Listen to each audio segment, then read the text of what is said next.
Hello my fellow readers, in this video I'm going to be opening up my FairyLoot box. I don't remember which month this is releasing for. I think it's December. And this is the adult and young adult book only box.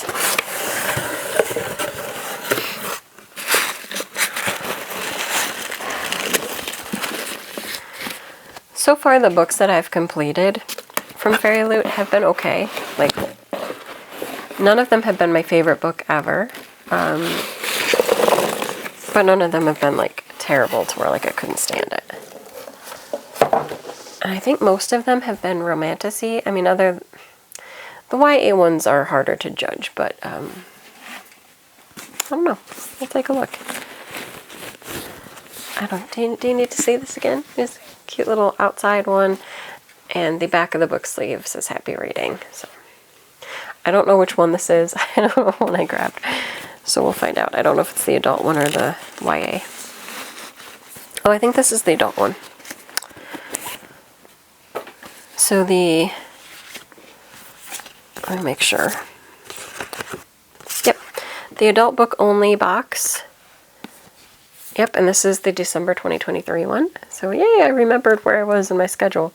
Is Eclipse, and the book is Faybound, which sounds very interesting to me because I do like fairy stories. It has beautiful coloring, and also, yeah, I love the design for the edge.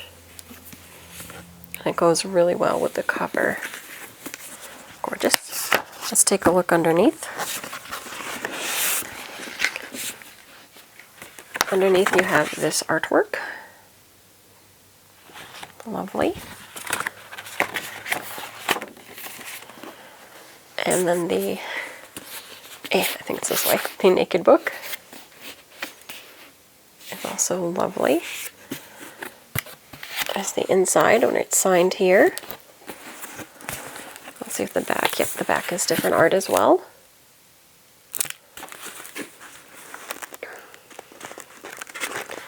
I'm just peeking inside so that I can see what it looks like. There is a map, and then yes, lots of words.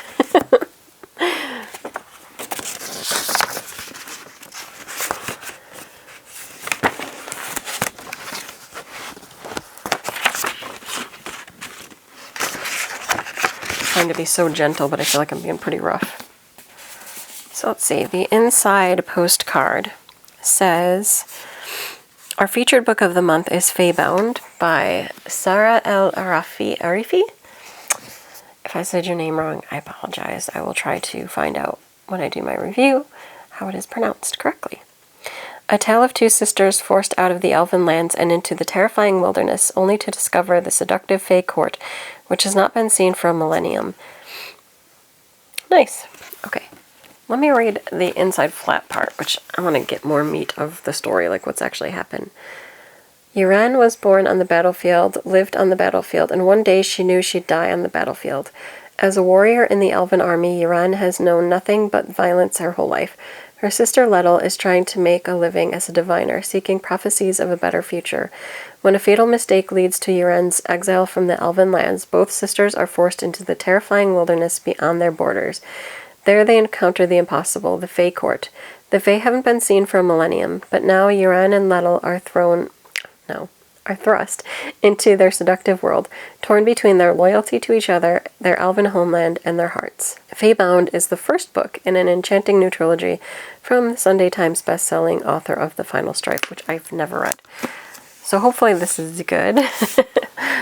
When I do finish it, I'll probably do a review for it, because especially with the FairyLoot ones, I want people to know what kind of books they're getting for their money. So far it hasn't been terrible, so we'll see. And now for the YA book. I think at this point, if I had to choose, I'd probably just go adult only for FairyLoot, but also I almost feel like it's not a necessary subscription at all, because I haven't been blown away. So the YA book is What the River Knows by Isabel Ibanez. So there you go. It looks really nice. This seems so familiar, but I don't remember why. Like if I was reading about it or what have you. It is signed inside here. Let's take a look under the cover.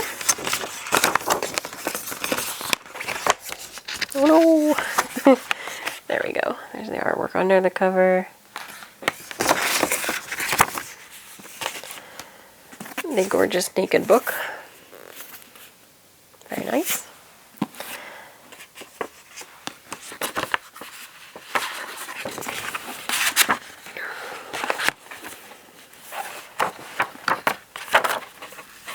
Oh yeah, I forgot to show this part too. The art underneath. It's gorgeous. And I think, yeah, it's the same on both sides. It looks the same anyway to me.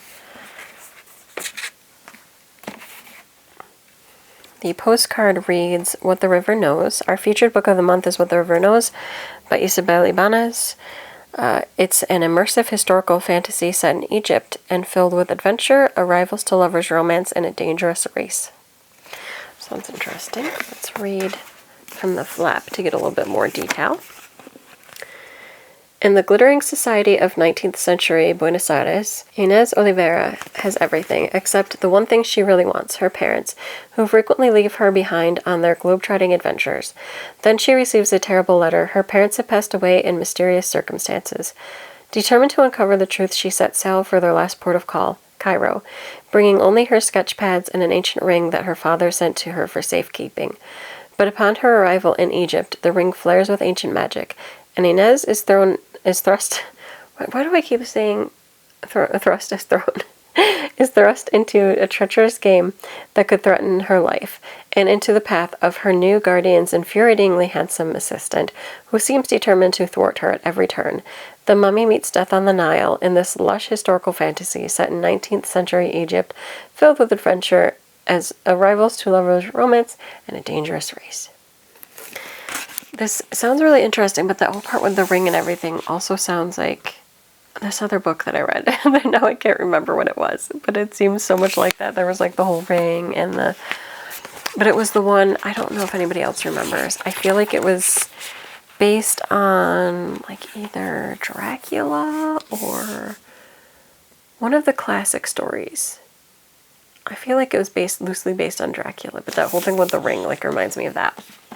Anyway, both of them look interesting. I will definitely try to review them after I have finished them and let you know what I think. I'm excited for what comes next. For now, I'm keeping the FairyLoot subscription. I want to get through at least a year with them, see what the quality of books continues to be like, whether it's worth it at all. Most likely I will only keep it for a year, but we'll see. That is it for this video. Until next time,